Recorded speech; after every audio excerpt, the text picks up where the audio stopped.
Fala, torcedor! Aqui é o 12º jogador e nesse vídeo estamos no 5º episódio do Central do Mundial, onde falaremos dos jogos dessa terça-feira, dia 24/6. Torcedor, mais 2 grupos finalizados nessa terça-feira. O grupo C, com Benfica passando em primeiro e Bayern de Munique em segundo, e o grupo D, com Flamengo passando em primeiro e Chelsea passando em segundo. E colocando assim, frente a frente, Bayern de Munique e Flamengo já nas oitavas de finais. Mas isso é papo para daqui a pouco. Vamos começar falando dos jogos dessa terça-feira, os jogos das 4 horas. Começando por Boca Juniors 1, Auckland City também 1. Sim, o Boca conseguiu a proeza de não conquistar 3 pontos contra o pior time do campeonato, né? O time semiprofissional da Nova Zelândia. Que fase que vive um dos maiores clubes sul-americanos. O momento do Boca é aterrorizante. É triste de se ver um momento terrível que passa um dos maiores clubes da América Latina, né, cara? Eu acho que a gente não pode tirar o Boca desse pedestal, né? Porém, é um terror a temporada. Caíram muito cedo no Campeonato Argentino. Na Libertadores nem se fala, caíram na pré-Libertadores pro Alianza Lima dentro de casa, um terror. E agora no Supramundial, fizeram até que um jogo competitivo contra o Benfica, perderam para o Bayern, que já era esperado no jogo onde o Bayern foi melhor, mas hoje empatar com um time semi-profissional é bizarro. É assim, triste demais, né, cara? Você torcer para um time como o Boca, com esse tamanho todo, e você vê um futebol praticado. Futebol muito cru, sem cruzamento na área torta direito. Os gols, inclusive, do jogo foram, né, de bolas paradas, né? O do Boca, um gol contra, né, mas que nasceu de um escanteio. O gol do Auckland também vindo de um escanteio, né? Mas, cara, sim, muito cru o futebol do Boca Juniors. Você vai falar, pô, mas o goleiro do Auckland foi muito bem no jogo. Cara, mas o goleiro do Auckland também fez boas defesas contra o Bayern, tomou 10. Contra o Benfica também fez boas defesas, tomou 6. Não dá pro Boca jogar toda a responsabilidade numa boa partida do goleiro dos caras, cara. Assim, é um bizarro um time semi-profissional conseguir empatar com um gigante do tamanho do Boca. Eu sei, o momento do Boca é tenebroso. Mas, pelo amor de Deus, né? É aterrorizante você imaginar que um time do tamanho do Boca fosse empatar com o clube da Nova Zelândia semi-profissional. É bizarro o momento que vive os nossos manitos lá da La Bombonera. O segundo jogo, o que eu mais acompanhei na parte das 4 horas da tarde, Benfica 1, Bayern 0, né? O confronto que então colocou o Bayern frente a frente ao Flamengo já nas oitavas de finais. Um jogo que foi um na primeira etapa e outro na segunda etapa. O Bayern levou a campo um time mais reserva do que qualquer outra coisa e assim fez um primeiro tempo muito ruim, tá? Fez um primeiro tempo bem abaixo das expectativas, um primeiro tempo onde o Benfica mereceu sair vencendo e saiu vencendo, né, por 1-0. Saiu vencendo por 1-0, inclusive foi o resultado final da partida, mas foi assim um primeiro tempo terrível do Bayern de Munique com os reservas. Aí no segundo tempo, o Kompany percebe que com os reservas não ia ter jeito nem de competir, colocou Kimmich, Olise e Harry Kane. E aí, meu amigo, o jogo mudou completamente e o Bayern só não empatou e virou porque o goleiro ucraniano Trubin, do Benfica, fez uma partida inesquecível, tá? Vai ser uma partida para marcar no livro dos recordes da carreira do meu mano Trubin, hein? Que jogo que fez o goleiro Trubin no segundo tempo, né? O Bayern chegou a empatar o jogo com um gol do Kimmich de fora da área, porém foi anulado, porque o Harry Kane atrapalhou a visão do Trubin e estava em posição irregular, inclusive gol anulado em campo pelo árbitro, tá? Pelo árbitro e pelo bandeirinha. É um gol claramente onde o Harry Kane atrapalhou a visão do Trubin. Mas assim, se não é o Trubin, gente, o Benfica teria tomado uma sapatada no segundo tempo, tá? O segundo tempo do Bayern foi absoluto. Foi um domínio claro do Bayern de Munique. O Benfica não conseguia nem sair em escapadas de contra-ataque. Foi bizarro o que aconteceu no segundo tempo. Mas, né, o goleiro ucraniano Trubin, para tristeza do torcedor do Flamengo, né, jogou o Bayern lá para o outro lado da chave para enfrentar os nossos brasileirinhos. Passando para o jogo das 10 horas, né, os jogos das 22 horas, começando por 0 Esperance de Tunis, 3 Chelsea. O Chelsea eu acho que fez o seu estreou. Chelsea fez o seu primeiro bom jogo dentro do Super Mundial foi muito superior à equipe tunisiana, algo que a gente já esperava, né? A gente já imaginava que o Chelsea fosse ser superior aos seus adversários, principalmente ao Los Angeles e ao Esperance de Tunis. Contra o Flamengo, a gente já imaginava que seria um jogo de mais equilíbrio, mas a verdade é que o Chelsea foi superior mesmo hoje.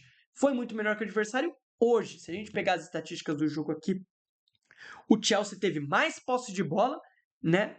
Com 74 contra 26 da equipe tunisiana, 16 finalizações contra 3 da equipe adversária e teve 7 finalizações no alvo contra só 0, né? Ou seja, o Esperance de Tunis nem no gol do Chelsea conseguiu finalizar. Então a gente já esperava um domínio do Chelsea e o Chelsea fez a sua parte e assim conseguiu se classificar em segundo do grupo.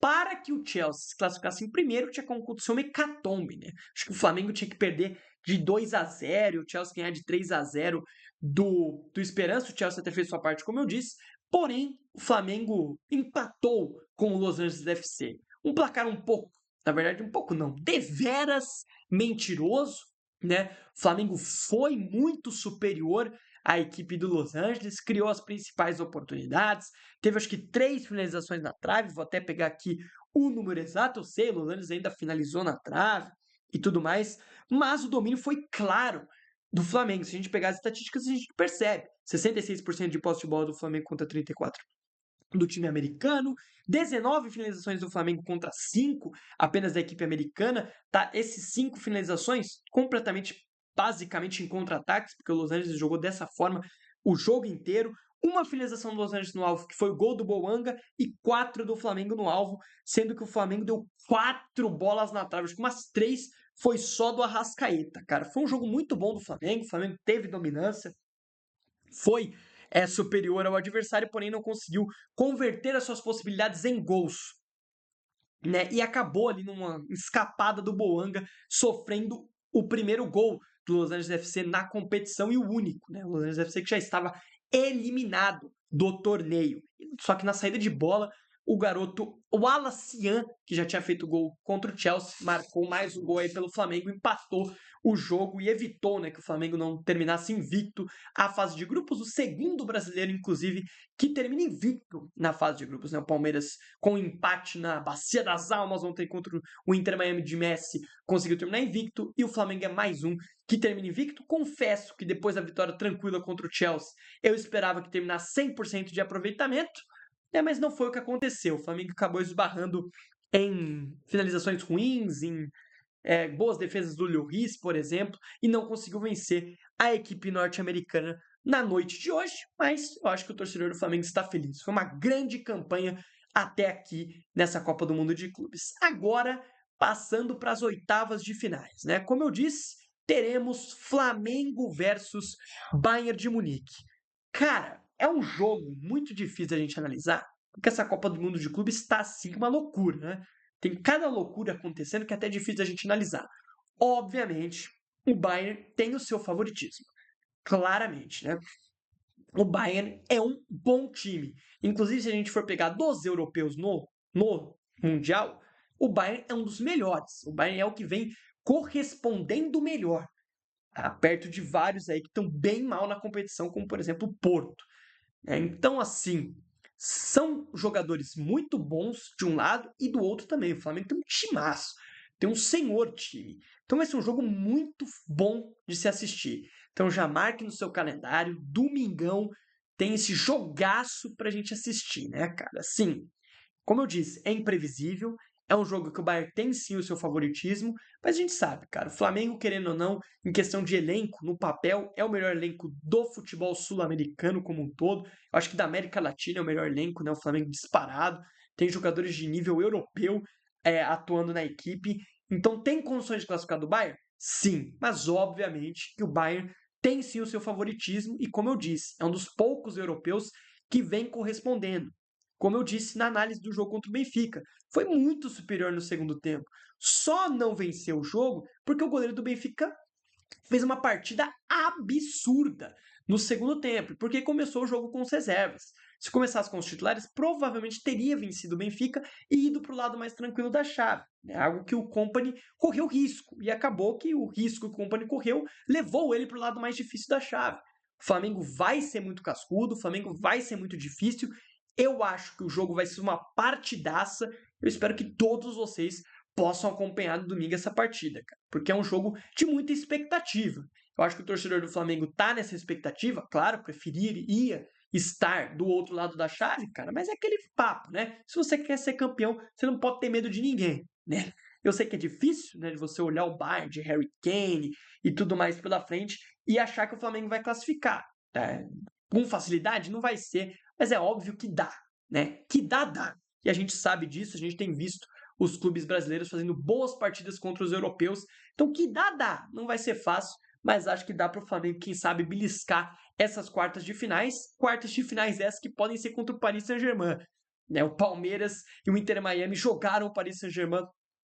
Na verdade, o Botafogo, perdendo para o Atlético de Madrid, jogou o Paris Saint-Germain para esse lado do chaveamento e dificultou ainda mais o caminho do Flamengo na competição. O torcedor flamenguista, obviamente, está feliz pela campanha que fizeram, mas agora está um pouquinho tenso devido ao chaveamento que tem pela frente. Mas acredito que o Flamengo tem condições, sim, de avançar. Não sei se dos dois europeus, mas pelo menos de um aí, pelo menos do Bayern, acho que tem condições, sim, de avançar, tá certo?